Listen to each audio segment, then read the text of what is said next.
Somos maioria no eleitorado brasileiro. São 104 milhões de mulheres, pouco mais de 51% da população brasileira. Mas nas eleições municipais de 2024 foram eleitas apenas 727 prefeitas e cerca de 10 mil vereadoras, num total de 60 mil vagas. Mas mais de 60% das prefeitas e vice-prefeitas afirmam já terem sido vítimas de violência política. E para falar hoje sobre violência política de gênero, eu converso com a Procuradora da República, doutora Raquel Branquinho. E eu sou Letícia Giovannini Garcia, promotora de Justiça, e este é o Direito ao Ponto, o podcast da FEMPAR, que é a Fundação Escola do Ministério Público do Estado do Paraná. Raquel, seja muito bem-vinda ao Direito ao Ponto. É uma grande alegria e honra te receber aqui para falar de um tema tão importante que é a questão da violência política de gênero. Nós hoje temos um cenário de subrepresentação feminina na nossa política brasileira. Apesar de sermos 51% da população, não ultrapassamos 18% de representação no Congresso Nacional. Nas eleições passadas municipais, as mulheres atingiram 13% das prefeituras. Então, assim, a mulher até gosta da política, mas a política acho que não gosta tanto da mulher assim. Raquel, eu queria começar te perguntando o que contribui para essa subrepresentação das mulheres? Letícia, é um prazer estar aqui. Eu acho muito importante a gente poder discutir, levar para a população esse assunto que refere-se a todo mundo. Não é um assunto só do parlamento, só do Congresso, só da política. É um assunto que pertence a todos. Exato. E no ponto da sua pergunta, o que interfere para essa nossa subrepresentatividade? A violência. A violência contra a mulher nos espaços privados e nos espaços públicos, que perpassa por várias situações. Então, quando nós estamos falando de violência, não podemos pensar só na violência física, naquela violência grave, assim, sob o aspecto verbal que a gente enxerga. São várias situações de violência, inclusive violências subliminares, que faz com que chegue ao ponto que você falou, tem a impressão de que a política não gosta da mulher. Ou seja, há um cenário no Brasil, né, de uma violência que ela vem da própria sociedade, né, de uma visão machista, patriarcal, que é muito estruturada no sistema político, de que aquele espaço não é espaço adequado para a mulher, que a mulher não deveria estar ali, que ali não é uma frente onde a mulher possa exercer as suas atribuições, porque sempre vai se enxergar ao longo do tempo que aquele espaço para a mulher é mais atividade privada, da família, né, do cuidado. Não obstante, a mulher hoje responda praticamente pela maior parte do PIB deste país, pelo seu trabalho, né, pelas suas responsabilidades em todos os cenários. Mas o espaço político é um espaço violento, onde a mulher não tem um acolhimento sequer dentro dos partidos políticos. Exato. E Raquel, o ano passado foram eleitas então 727 prefeitas. Isso. E há uma pesquisa aqui da Confederação Nacional dos Municípios apontando que mais de 60% das prefeitas e vice-prefeitas afirmaram já terem sido vítimas de algum tipo de violência política. Então, eu gostaria de te perguntar quais as principais formas de violência política de gênero. Bem, as mulheres sofrem violência, tanto é que a gente tem uma legislação hoje, né, com um crime específico, o crime denominado violência política contra a mulher, violência política de gênero, que está no Código Eleitoral. Por quê? Porque a mulher sofre a violência em várias esferas, mas principalmente quando ela é candidata e quando ela passa a exercer um mandato. Então ela tem que enfrentar vários desafios. Os desafios de conseguir uma candidatura exitosa e depois o desafio de exercer o seu mandato livre de qualquer tipo de interferência, de violência. Quais são os principais tipos de violência? Depende do momento em que a mulher está vivendo nesse cenário político eleitoral. Na candidatura, há muita violência de ameaça, há violências por canais e meios de comunicação para intimidar, para descaracterizar a pauta política da mulher por várias situações, inclusive violência de ameaça contra a sua família e contra seus filhos. Eu tenho ouvido muitas parlamentares e candidatas informando que estão receosas, que estão saindo da vida política porque a violência ela está ultrapassando a figura da própria parlamentar ou da própria candidata para atingir principalmente o que é mais caro para ela, que é a sua família, seus filhos, com várias formas, e que o sistema não tem lhes dado ainda uma segurança, um sentimento, uma sensação de segurança de que elas possam continuar e participar de uma forma firme e livre de ameaças e até de consequências mais graves. Então, no momento da campanha, é muito utilizada mídias sociais e discursos discursos de ódio para descaracterizar, para humilhar, para constranger, para tornar a figura daquela pessoa, da mulher, justamente enfraquecida perante o público, perante os eleitores. Que é o crédito, né? Que é o descrédito, que ela não tem condições, passam por questões de questionamento sobre a sua capacidade intelectual, sobre a sua forma de se vestir, sobre aspectos da sua vida privada que não são nunca questionados aos homens. Para você ter uma ideia, recentemente nós tivemos uma situação num dos estados, de uma parlamentar estadual, que ela estava conversando com uma entrevista, como eu estou aqui falando com você, e essa parlamentar informou, não, eu já tive namorados mais jovens, isso faz parte, eu acho que é natural, mas aspecto descontraído de uma entrevista que uma mulher estava falando que ela namorou pessoas mais jovens que ela. A partir dali, houve um recorte dessa fala com discursos de ódio por um outro parlamentar acusando essa parlamentar de pedofilia. Aí até foi um questionamento que nós fizemos nesse debate. Os homens têm relacionamento com mulheres tão mais novas do que eles, né? E que dia que foi feito esse tipo de acusação de chamá-lo de pedófilo, quando há uma diferença de idade significativa, e ela nem falou que tinha uma diferença de idade significativa nos relacionamentos dela, e era um assunto de uma entrevista dentro de um contexto. Sim. Então foi descontextualizado, foi levado para um discurso para agredir, ofender, inclusive com acusações graves, e que fica aquele recorte na imagem das pessoas que ouvem, que não têm o contexto e nem as informações adequadas de que eventualmente essa parlamentar possa alguma vez ter sido envolvida com pedofilia. Pensa, esse cenário que eu te ilustrei é um cenário bastante grave, que é bastante recorrente em várias situações. Agora, quando a parlamentar ocupa o espaço, ela tem um grande desafio, que é ser reconhecida e tratada com igualdade, não colocada num âmbito de subalternidade dentro do espaço do parlamento em que ela foi eleita. Câmara Municipal, Assembleia Legislativa, o Congresso Nacional. As vereadoras sofrem muito tipo de violência, de serem caladas, de não terem o mesmo espaço, a mesma forma de se pronunciar, de serem agredidas verbalmente ou até mesmo fisicamente, e ainda com conotação sexual em várias situações, nas diversas câmaras municipais, com pouca visibilidade, porque não consegue atingir um contexto nacional. E isso também ocorre, infelizmente, com deputados federais, com senadores. Então, são vários tipos de violência, além da violência que nós chamamos patrimonial e financeira, que é a própria falta de estrutura dos partidos políticos para tratá-las com igualdade e para trazer e utilizar os recursos que são carimbados para essa finalidade, para que elas tenham campanhas adequadas, com todo o apoio, com toda a estrutura, e campanhas exitosas. Você tocou num ponto extremamente importante, que é o papel dos partidos políticos nessa prevenção e no combate, no enfrentamento à violência política de gênero. Raquel, 2 pontos que eu quero te perguntar dentro desse contexto que você traz. Primeiro, essa questão do recorte. Você menciona o recorte da mulher que foi feito falando de uma questão de vida privada. Nós sabemos que a desinformação, ela tem uma velocidade infinitamente maior do que a informação. E que as mulheres são muito mais vítimas de fake news durante as campanhas eleitorais do que os homens.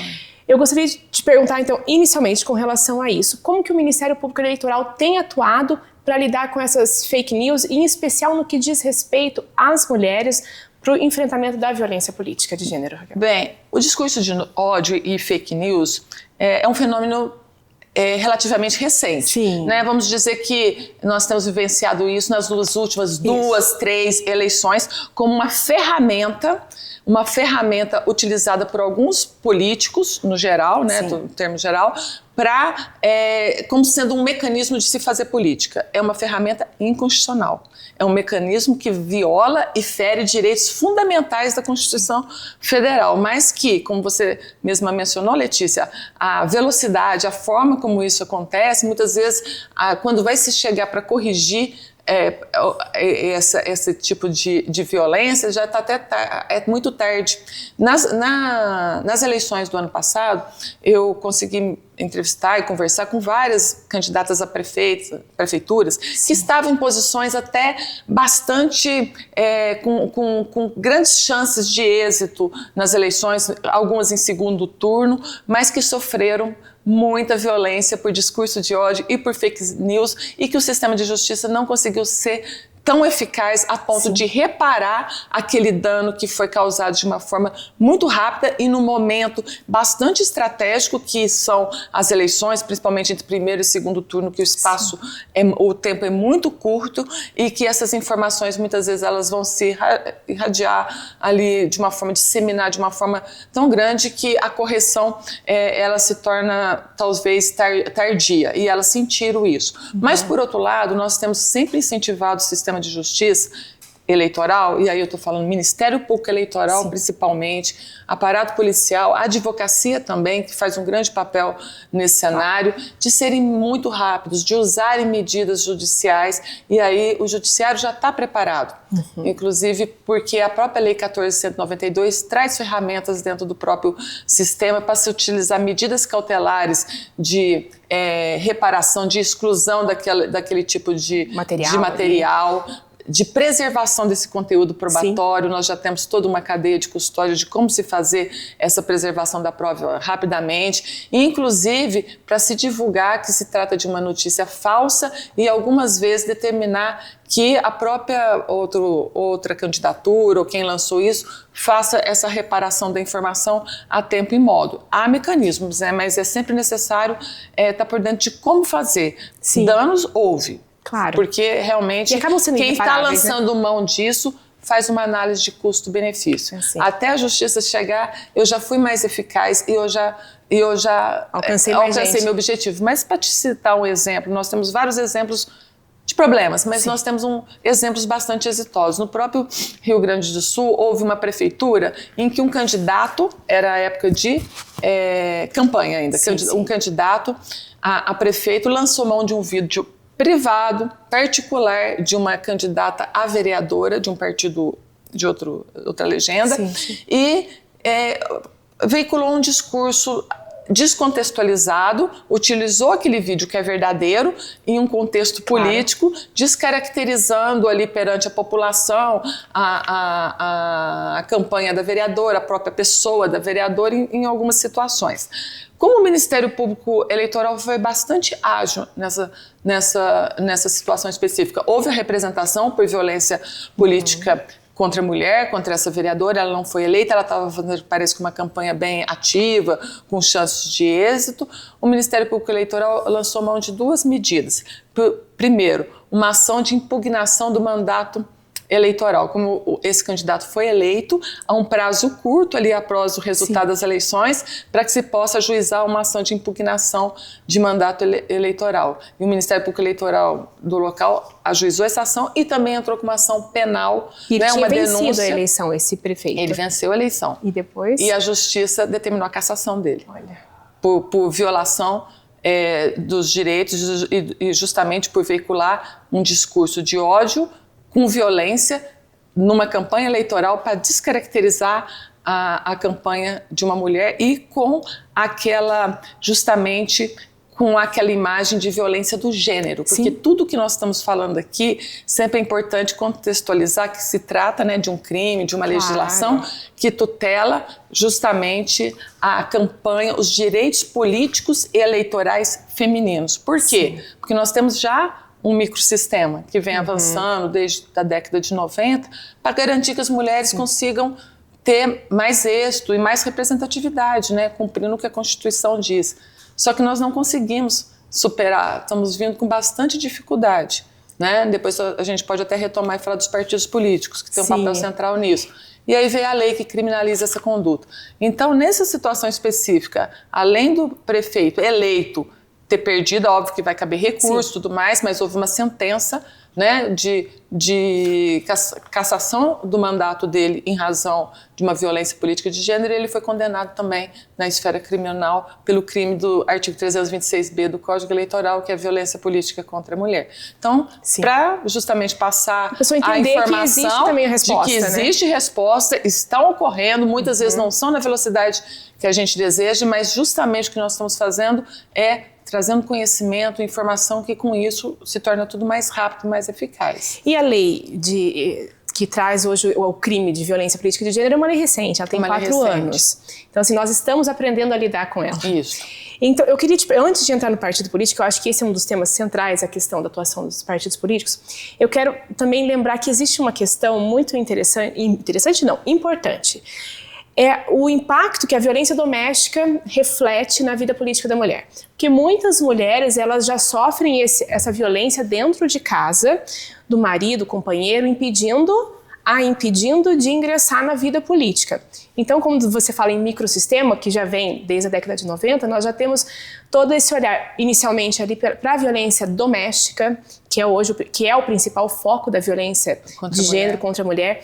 Então, extrapolando a vida para a vida política, tem a vida da mulher hoje pública, né? Então, vem esse enfrentamento da violência política. Eu queria que você falasse um pouquinho o que a lei estabelece sobre a violência política de gênero, o que é efetivamente, segundo a nossa legislação, a violência política de gênero.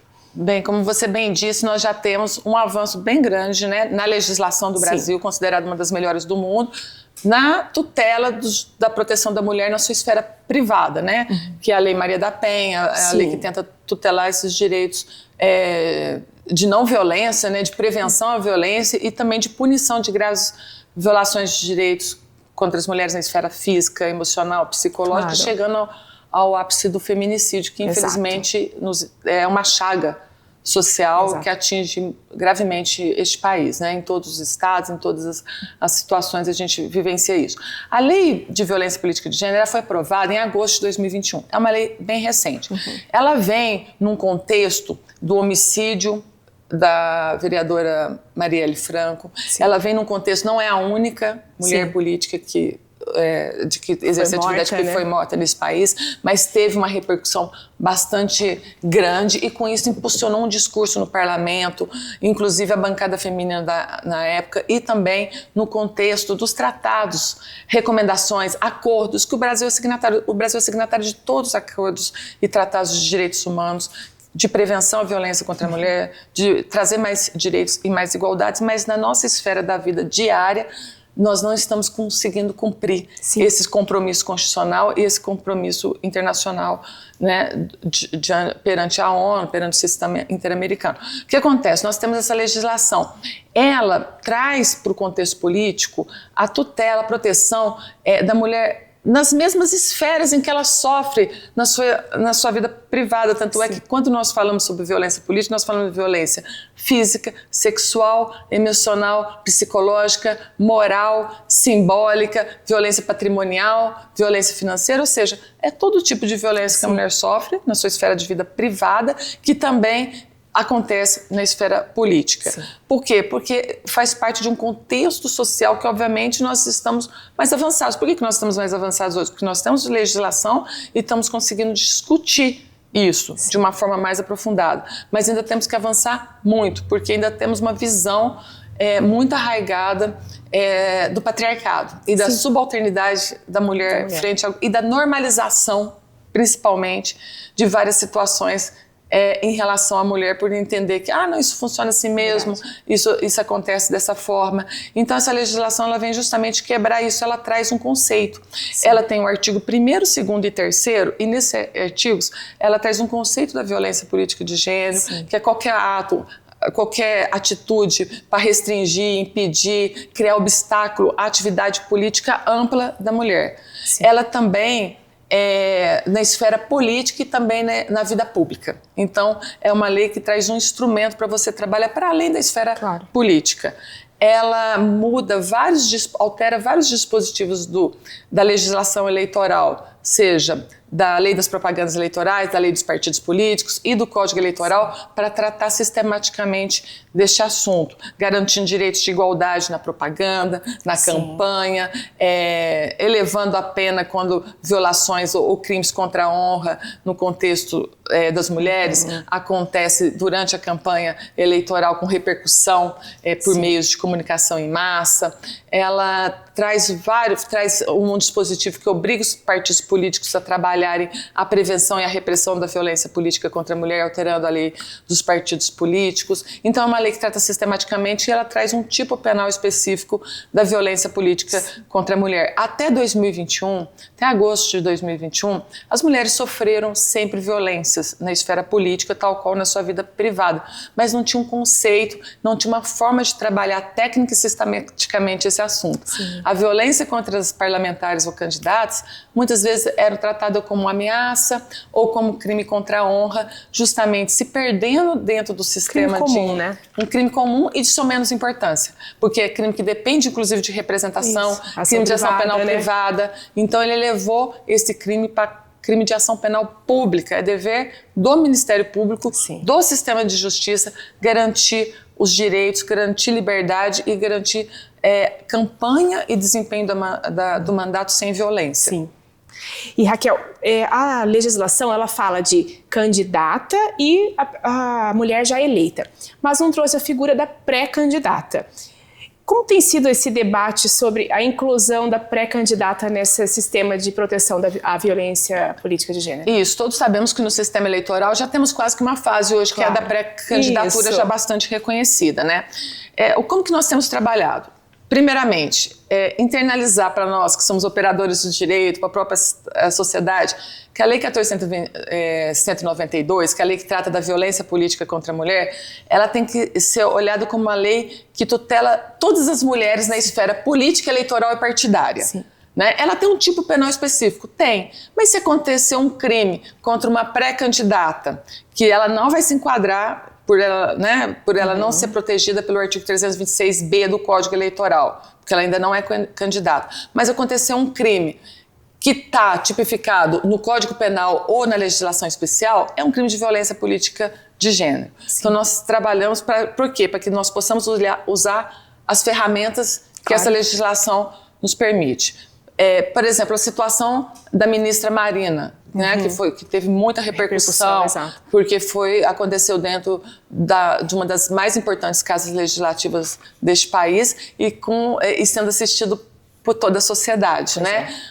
É um crime, em tese, se fosse analisar, de violência política contra a mulher. Não está tipificado justamente no artigo 326B do Código Eleitoral, porque ela não é candidata e nem detentora. Mas qualquer outro tipo penal que se enquadre, eventualmente, no Código Penal, tem que ser trabalhado com uma violência política de gênero. Sim. Então é importante ter essa... Por quê? Porque é uma ministra que está exercendo uma atividade política. Exato. Né? Ela está ocupando um espaço de poder. E sendo hostilizada por ser mulher. E sendo hostilizada em razão do seu gênero. Exato. Com aquelas ferramentas, é bastante ilustrativo esse caso. Exato. Com as ferramentas que são utilizadas para descaracterizar, descredenciar e desqualificar a mulher nos espaços de poder, muitas vezes sofridas por várias vereadoras, por deputados estaduais, na esfera federal e para outras mulheres que ocupam espaço de poder. O que nós temos feito? Primeiramente, é trabalhar sistematicamente, olhar tudo sob a ótica da violência política de gênero e depois fazer um enquadramento típico adequado, que é o que todo membro do Ministério Público faz. Não está nesse artigo, dá certo naquele, tem que olhar a circunstância do caso concreto. Temos trabalhado junto com a Secretaria da Mulher na Câmara, que faz parte do GT também, bastante a redação do novo Código Eleitoral para que, se eventualmente ele seja aprovado, esse tipo penal seja mais abrangente. Sim. Então, parece que já há uma proposta que foi aprovada pelo relator, aí obviamente vai ter os debates na casa lá, legislativa, de ser um tipo que protege toda mulher no espaço político, eleitoral e partidário. Aí vai ser mais fácil esse encaminhamento. Mas não é por conta disso que a lei não deve ser aplicada, que não é uma lei eficiente, que não é uma lei adequada. É uma lei muito boa. É uma lei que ela faz justamente um marco do antes e o após. Depois, né? Aqui neste país, e que a gente tem que justamente enaltecer, aplicar e considerar. Agora, avanços pode acontecer, né? E é o que a gente espera. Exato.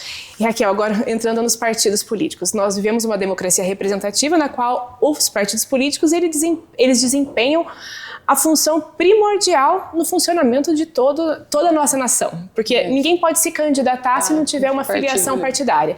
Então, é um filtro necessário para todo mundo que quer ingressar na vida política. Então, eu quero te perguntar, qual que é o papel dos partidos políticos, ou deveria ser, no enfrentamento à violência política de gênero? É o papel central em tudo que nós estamos conversando, Letícia. Os partidos políticos, eles são considerados entidades de direito privado. Ok, são.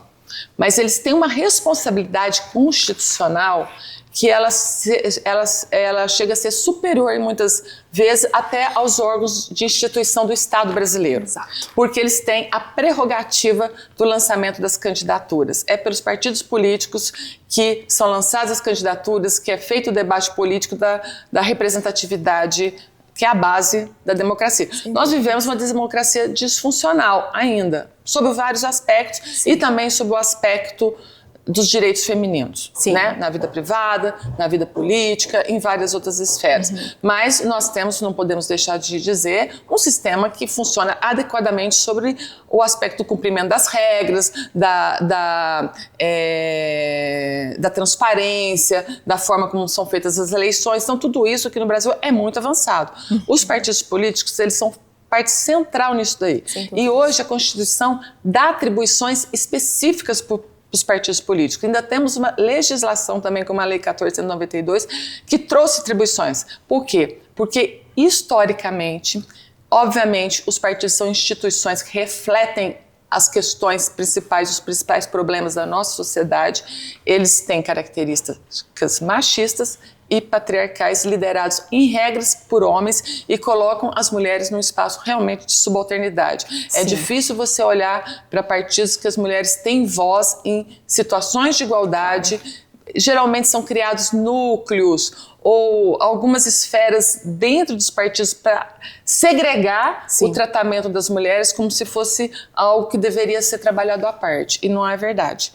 As mulheres têm direito de integrar em igualdade de condições. E ao longo do tempo, com as leis que vieram lá em 95, 97, a lei da cota, né, de 70% e 30%, para que cada candidatura, chapa de candidatura tivesse pelo menos 30% de um dos gêneros, que é o gênero feminino, porque a subrepresentatividade é muito grande, os partidos foram criando mecanismos para burlar isso aí ao longo do tempo. No primeiro momento, alguns sequer lançavam 100% de candidaturas para não ter que colocar 30% de mulheres. Eles estabeleciam um teto do que representaria 70% de homens. Aí depois veio a Justiça Eleitoral, a legislação, e corrigiu essa disfunção. Aí depois nós começamos a viver a época das candidaturas fictícias, das candidaturas laranjas, que as mulheres estão ali só para constar nas chapas, né, nos registros das candidaturas. O Tribunal Superior Eleitoral tem feito um trabalho muito importante, anulando, cassando, o que é muito ruim para toda a sociedade. Claro. O importante era que não tivesse ocorrido esse tipo de fraude. E a mulher acaba sendo vítima mesmo quando ela está consciente nesse cenário, porque ela não detém qualquer condição de ter uma voz de comando da sua própria candidatura. Então ela não detém muitas vezes o poder da candidatura de trabalhar a questão do orçamento, dos registros, dos gastos. Então ela fica refém dessas situações. Então, para além disso, nós ainda temos uma visão bastante arraigada ali dentro dos partidos. É óbvio que eles cumprem, na medida do possível, a legislação e tudo mais, mas de não tratar e de não enfrentar de fato, inclusive punindo parlamentares que são ou não apenas parlamentares, ou pessoas que são vinculadas ao partido e que praticam atos de violência política. Porque quando os partidos efetivamente adotarem as medidas que a Lei 14.192 lhes determina, haverá realmente um receio muito grande de se utilizar por candidatos, por políticos, a ferramenta da violência política, da violência de raça, que anda junto com a violência política, tá? Porque a interseccionalidade é muito grande, como mecanismo de campanha, porque eles vão correr o risco de ser punidos internamente, e é uma punição grave, muitas vezes uma punição que pode expulsar do próprio partido. Então isso é muito importante. E Raquel, eu quero te fazer uma pergunta que para a gente finalizar, que eu acho que é uma das questões que me aflige. Nós temos inúmeros relatos, denúncias das procuradorias das mulheres de violência política de gênero. Mas, na prática, nós temos notado poucas denúncias formalmente feitas e poucas condenações com relação à violência política de gênero. O que está faltando? O que justifica essa desconexão com os relatos, com os dados tão abrangentes de violência, com um número baixíssimo de condenações? Bem, Letícia, todo o sistema penal ele trabalha por uma amostragem bem pequena do que acontece na realidade da vida, né? É uma legislação nova, que nós trabalhamos pelo grupo de trabalho, a partir de 2022, praticamente com mais intensidade, porque a legislação é a partir de agosto de 2021. Há um trabalho de conscientização dentro do sistema de justiça eleitoral, principalmente, e para fora. Porque é importante saber quais as situações que caracterizam a violência política de gênero, a violência política contra a mulher, e é importante que o membro do Ministério Público Eleitoral, que o delegado ou delegada de Polícia Federal ou até da Polícia Civil que vá trabalhar com isso, compreenda que aquilo ali é uma situação de violência política. Sim. Porque não basta falar que o tipo penal é assediar, perseguir, humilhar, constranger, ameaçar. Quais são as situações da vida real que caracteriza e possa caracterizar isso? Então, primeiro, nós trabalhamos fortemente, não digo só a Procuradoria-Geral Eleitoral, eu acho que todo o sistema, outros órgãos, o Tribunal Superior Eleitoral, o Sistema de Justiça, o Congresso Nacional, o organismo da sociedade civil, de fazer essa conscientização. Claro. Criar um letramento para os próprios operadores de direito do que é a violência política de gênero, o que é a violência de gênero num aspecto mais amplo. Nós temos um grande problema, e não são apenas homens, mulheres também, de compreender situações e que acostumaram ao longo da sua formação pessoal e da sua formação profissional de entender como normais, como comuns, como normalizados. Então nós temos muito problema muitas vezes com o Ministério Público Eleitoral, quando vai trabalhar com um caso e vai dizer, não, o ambiente político é assim mesmo. Muitas vezes foi essa parlamentar que deu causa a essa situação. Por exemplo, nós tivemos em Aparecida de Goiânia uma vereadora que estava fazendo um pronunciamento na Câmara, ou seja, a função de uma vereadora é se pronunciar na Câmara, estava exercendo o seu trabalho, e ela foi calada, descredenciada e humilhada pelo presidente daquela Assembleia parlamentar ali, porque a pauta dela era que as ruas, escolas e outros locais públicos tivessem nomes de mulheres também. Sim. Do local, porque geralmente coloca muito nome de homem, né? E ela falou, olha, nós temos que enaltecer as mulheres do nosso município, e aí ela foi atacada e ela ficou numa situação bastante constrangedora ali por aquela situação. Houve uma representação de violência política logo após a aprovação da lei, só que foi tratada pelo Ministério Público como ela tendo dado causa a essa situação, porque ela estava trazendo um debate que coloca homens contra mulheres, ou seja, uma situação bastante complicada. Houve a homologação desse arquivamento perante a Justiça Eleitoral, mas a partir dessa situação concreta, o Tribunal Superior Eleitoral e a Procuradoria-Geral Eleitoral assinaram e divulgaram em agosto de 2022 um protocolo para atuação do Sistema de Justiça Eleitoral no enfrentamento da violência política. Então, tem sido feito protocolos, tem sido adotadas várias iniciativas e justamente pela Câmara de Coordenação e Revisão também, né, que não tem arquivado nenhuma situação de que há uma revitimização ou que não há uma investigação minimamente adequada.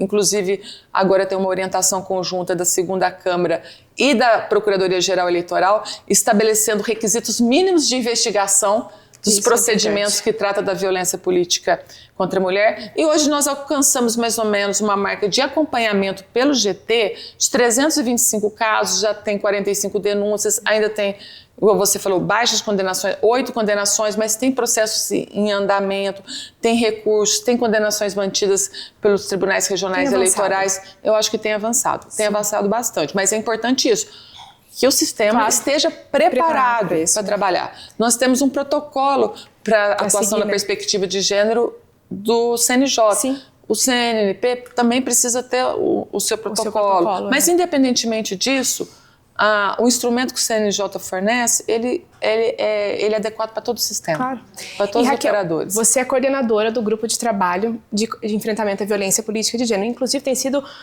um dos maiores instrumentos hoje de conscientização, um trabalho extremamente amplo no âmbito nacional para o enfrentamento desse grande problema que nós temos no nosso país.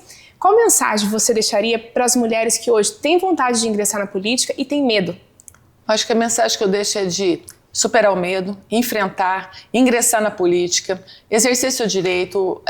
O Estado brasileiro tem que garantir. Nós temos hoje assim, muito mais ferramentas, nós estamos conversando aqui hoje, claro, para dar tutela, dar proteção. Inclusive a mesma coisa que eu falo para as candidatas ou as mandatárias que sofrem violência e muitas vezes têm algum percalço, eu falo, não desistam, sim, recorram, vamos trazer a situação a conhecimento das instâncias superiores, ou seja, é enfrentar, ser resiliente, porque só assim a gente vai conseguir mudar essa marca e atingir mais igualdade. Com mais igualdade, a violência vai diminuir.